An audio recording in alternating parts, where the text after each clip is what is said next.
Have you ever felt like you are fighting for a relationship with every ounce of your strength, but it feels like you are wrestling against an invisible current? You pray, you try harder, you forgive again, but the connection only becomes more painful and draining. It is actually exhausting you. Here is the problem. We have been taught that real love means never giving up. That if we just pray harder, try harder, somehow it will eventually work out. So, when it does not work out, we assume that we are the problem, that we did not have enough faith, we did not love them the right way. Just hear me out. What if all that pain you are feeling is not because you are failing some test? What if the test is already over and you passed by learning when to let go? The real issue. Look, I'm about to say something that might mess with your head a little bit. What if all this fighting, all your determination to make it work, is actually getting in the way of where God is trying to take you? I know that sounds crazy, right? Because you have been told that love means you fight for it. You hold on no matter what. But what if that belief, the one that says you have to fight for every relationship, is actually keeping you stuck? What if you are building a mansion in a fool's paradise, pouring your energy, your prayers, and your heart into something God never meant to last? But here is what I've learned. There is a huge difference between godly persistence and stubborn resistance to what God is clearly doing. We forget that God is just as much in the business of removing things as he is in blessing us with new things. Sometimes he takes away what is good to make room for what is best. He will remove what is comfortable so you can step into what you are actually called to. And that is terrifying, is it not? Because the known, even when it hurts, feels safer than the unknown. Your struggle right now is probably not with that person. It is with your own fear of the empty space they will leave behind. But let me tell you something. That empty space is not a void. It is sacred ground. It is God preparing room for something you cannot even imagine yet. So, how do you actually know when God is removing someone? Because it is not always obvious. Sometimes it feels like you are just going through a rough patch. Here are 5 signs I have noticed, both in my own life and in watching other people wrestle with this. Sign 1. Your peace is gone.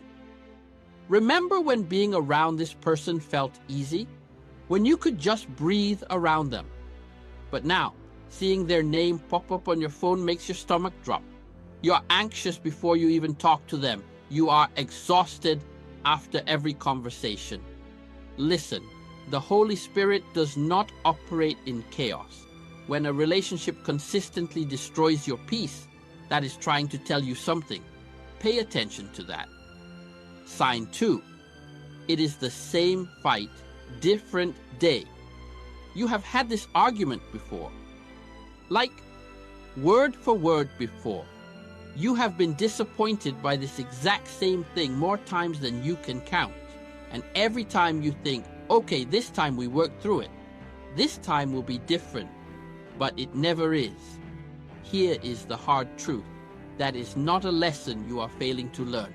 That is a neon sign flashing dead end. God is showing you over and over that this pattern is not going to change. The question is, are you ready to see it? Sign 3.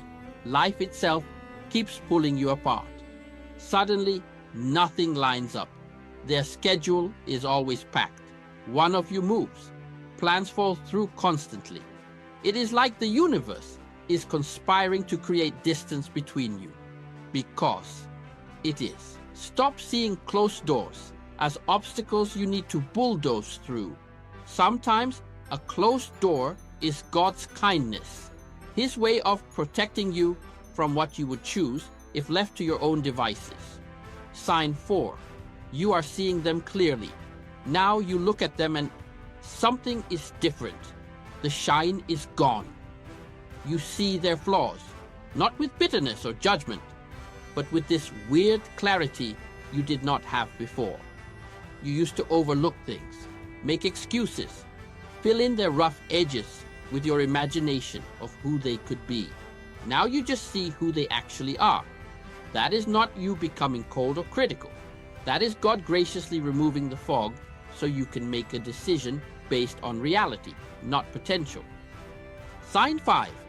You just know, underneath all the sadness, all the what-ifs, all the noise in your head, there is this quiet, steady voice in your chest that just says, this is over.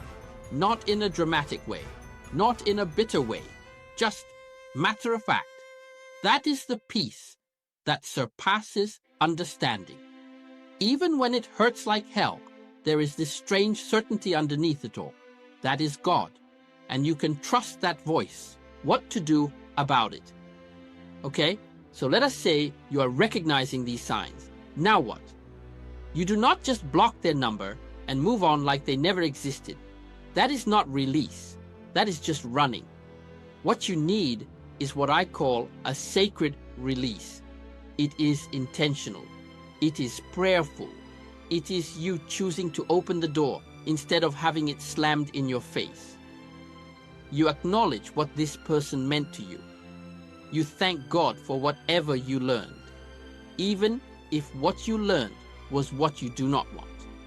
And then you consciously, deliberately let them go. Your prayer changes.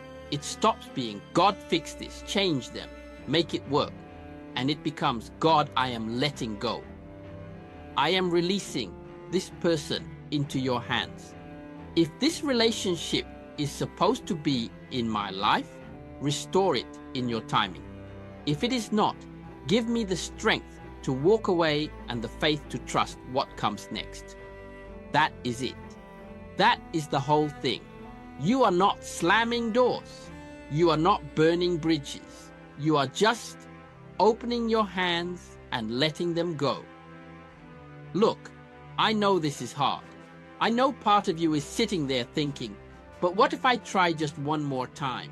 And maybe it still hurts. Maybe you are still not sure. Maybe you are grieving the future you thought you would have with this person. But here is what I need you to hear. Letting go does not mean you failed. It means you finally learned to trust God's timing more than your own need to control how this story ends. You fought. You really did. You loved as hard as you knew how. You prayed until you had no words left. None of that was wasted. Every single tear, every sleepless night, every moment you chose to show up, it all shaped you into someone stronger, wiser, and more deeply rooted in faith than you were before. This is not the end of your story. It is just the end of this chapter. And what is leaving? It is not punishment. It is preparation. There is something better, something more peaceful, more aligned with who you are becoming, already on its way to you. So, take a breath, open your hands, trust the process, and may you have the courage to release what is finished and the faith to embrace what is coming. May real, lasting peace settle over you like the gentlest promise. Everything you have lost is making room for everything you are meant to have.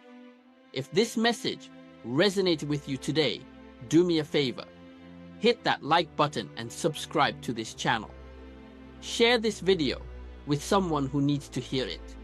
Someone who is holding on too tight to something God is trying to release them from. And drop a comment below. Tell me, which of these 5 signs are you experiencing right now?